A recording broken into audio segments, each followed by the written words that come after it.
Principal, Sister Regina C. David, OSB, the Missionary Benedictine Sisters, members of the Board of Trustees, faculty, guests, our beloved families, and most of all, to my fellow graduates.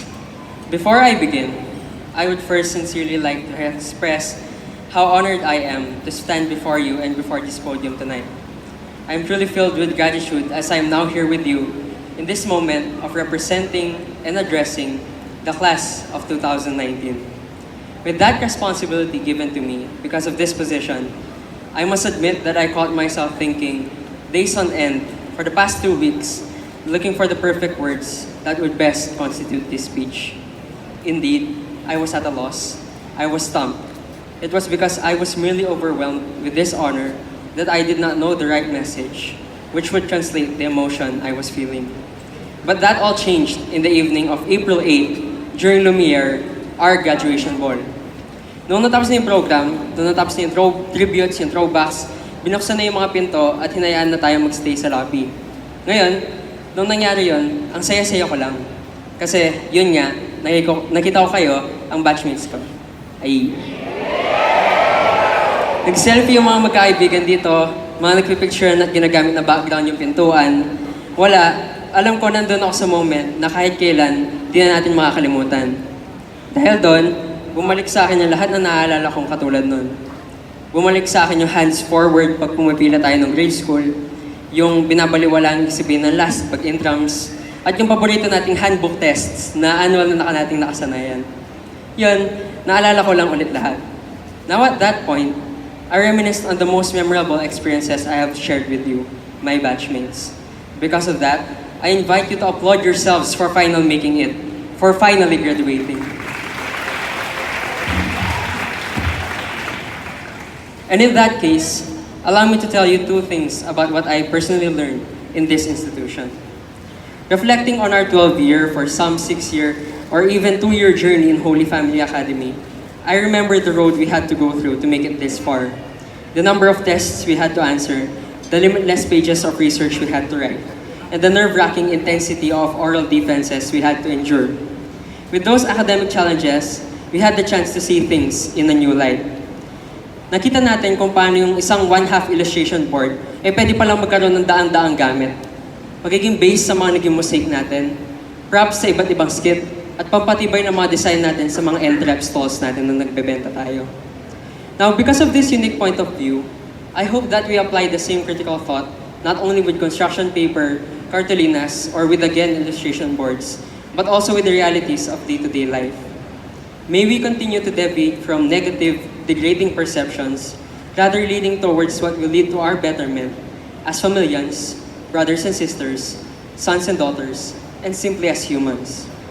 In line with this, and moving on to the second point, I hope that we do not let our holistic formation fall in vain, wherein we will have the discipline to carry on the physical, mental, emotional, and most importantly, spiritual improvement this institution has prepared for us, always transforming the way we see things and molding them to a brighter form. Katulad na lang kunwari pag yung iba sa atin nagda-drive, nakaradyo, at yung narinig yung 3 o'clock prayer o ika nga ang Divine Mercy Prayer ni St. Faustina, sana nandoon ng katahimikan sa puso nyo, inaalay ang oras na yon para sa pagdarasal. Hindi na nakakalimutan ang kahalagahan ng mga tinuro sa atin sa Holy Family Academy. So again, Holy Family Academy. Sure enough, we spent a great deal of our lives here in Holy Family Academy, developing dudes, pares, chongs, mares, and cis-mares with other people, even with our teachers. Creating herbs, repas, orbs, cysts, and moms with the non-teaching personnel, and forming mga kahombres with the administrators. Not only that, we also spend such time with the most important people in our lives, with our SOs, jowas, or special people, barkadas, tropas, simply friends, our families, and most especially with God the Father. With this being said, let us all together extend our gratitude to them for being our happy pills, movie, anime, food buddies, support groups, and of course, loved ones. To them, and in behalf of our bash, we say thank you. Thank you for being the bedrock when we hit rock bottom, for becoming the foundation where we once stood again. Thank you for molding and forming us to the best version of ourselves that we are today. Finally, thank you for the times you coped with us, spending late hours, nights on end, being concerned if we had something to eat already, or if we even took a break at all. Caring for us, talking to us, and simply being there through the encounters of everyday reality. With that, if you may allow me to do so, bear with me as I extend my personal share of appreciation to those particular people who have brought me here to where I am. Firstly, to my friends, Dennis Abad, Diana Katap, Jeremiah Lagman, Justin Pasion, and Joshua Yusi. Salamat dahil nandun kayo nung kinailangan ko kayo. Salamat din sa mga oras na binuo nyo, araw ko, at nagsasama tayo. Surely you have made my high school very much memorable. We have a long road ahead, and I hope we go through that road together, having fun and always being there for each other. Next, I wish to say thank you to Maria Carmela Pangilinan.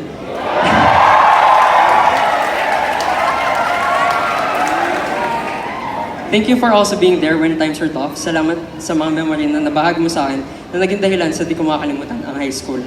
As I say it to you then, I say it now, I am proud of you and I hope your journey towards MD will be a journey you will conquer.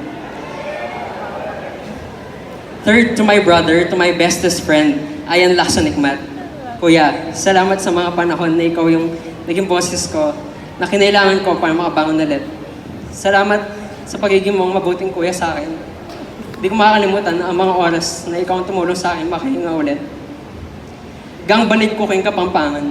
Buli ko mo sabihin, nakaluguran ka, kuya ko. Lastly, to my parents, my mother, Maria Corazon Gina Elikmat, and to my father, Ferdinand Tigman. Ma, Dad, nandito na ako! I finally made it! Lord knows what you had to go through just to make me go to school. And I'm so thankful for Him for giving me the strength to give it all back to you. 10 years, almost 10 years worth of experiences po ang di nagawang maranasan ng papa ko dahil kinailangan po niya mag-abroad para lang makapag-aral kami. Dahil po doon, kinailangan po kami alagaan ng mama ko nang siya lang for most of those years, making sure we were always in the best of health.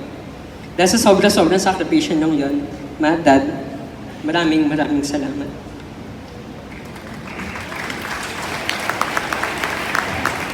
So at this juncture, let me finish by reminding you of the realization that we are finally here, together, celebrating the culmination of our blood, sweat, and tears. And even though some are so close yet so far away, we are one in this celebration. Let us always remember to stay humble and reminiscent of our formation, knowing to always pray and work, and saying that in all things, God may be glorified. So thank you everyone, and once again, congratulations to the class of 2019.